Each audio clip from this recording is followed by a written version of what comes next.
Testing one. A very pleasant good afternoon to each and every one of you. Of course, it is my pleasure and privilege to be here on behalf of your mother. Of course, as was stated before by the very gracious host, I am the General Manager for First Class Image Company Ltd. My presence here, of course, and please allow me to pause. Sitaram to you, Mr. Pundit, of course, all protocols observed to the Muslim faith and to those who belong to the Christian faith.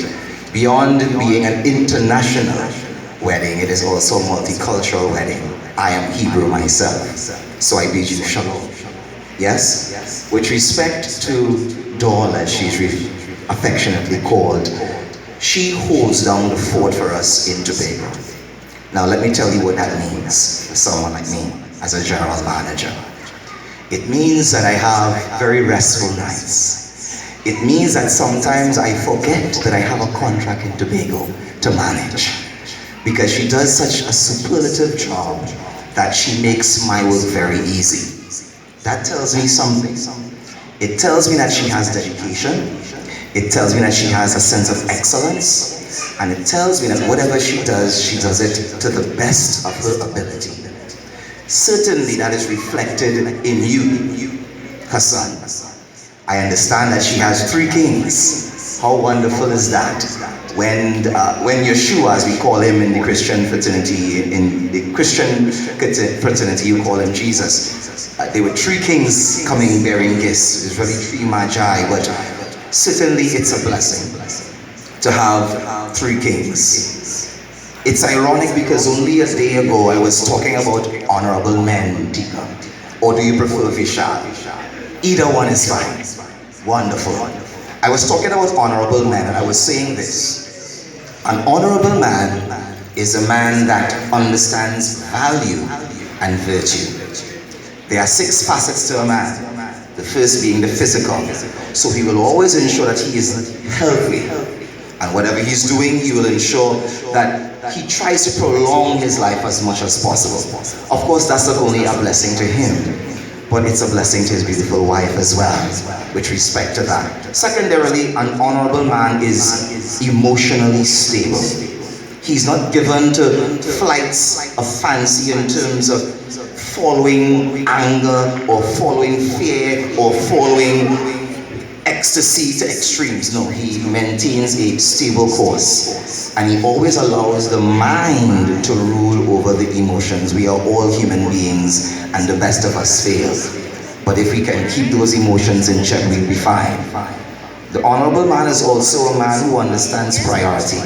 Certainly from the example set by a fantastic mom in making you all a priority. It means that the honorable man must put family first as priority. And when I say family, of course the head of the human family is really God.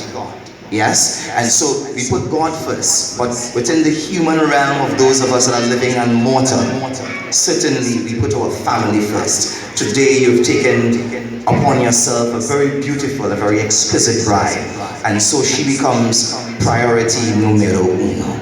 And I'm sure you are aware of that. Beyond her, your extended family and your friends, and then the wider community. The honorable man also is a man who takes his vocation seriously.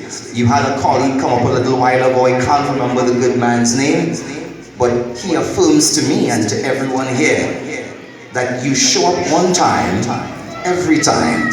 And it's not just about quantity for you, it's also about quality, which again is an attribute that you get from your mother.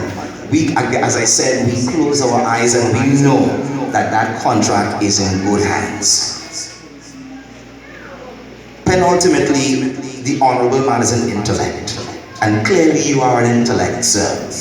Starting with those very shy words, I am Tika Ramlogan. You made your way to the certificate level and then to the BSc level and beyond that. And I am hearing from your mom, you can confirm that you are even pursuing PhD at some point. Well, I pray you through that. He would need all the love and all the massages he can get during that PhD program. I trust me. I promise you that. But an intellectual man is not just a man of letters and a man that has book sense. No. When we have information and we apply that information for the good of those around us, therein lies true intelligence and intellect. Because all the sages that went before us, all the gurus that went before us, many of them didn't have degrees and letters that we would respect in the modern world. So before there was institutions of higher learning, there were men of intellect. And thankfully for you, sir, you are in that tradition and in that vein, and so I salute you. Last but not least, an honourable man is a spiritual man. And clearly, from what I've been hearing all evening long, you are a spiritual man. Now, our religious traditions and rituals may differ.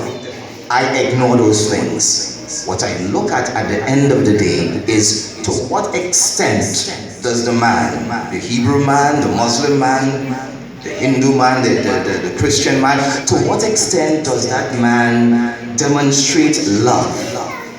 Love, again, first for the Most High and love for his neighbors. Yes, even as he loves himself. And from what I've been hearing and all the fantastic words spoken on your behalf, certainly you are a man of love.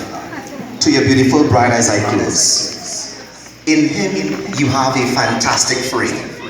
Every picture is made of two elements. You have the frame of the picture.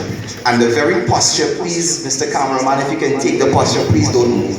If you can take this posture that you have assumed quite naturally, it speaks to the role of the husband. Yes, because you are the frame in the picture.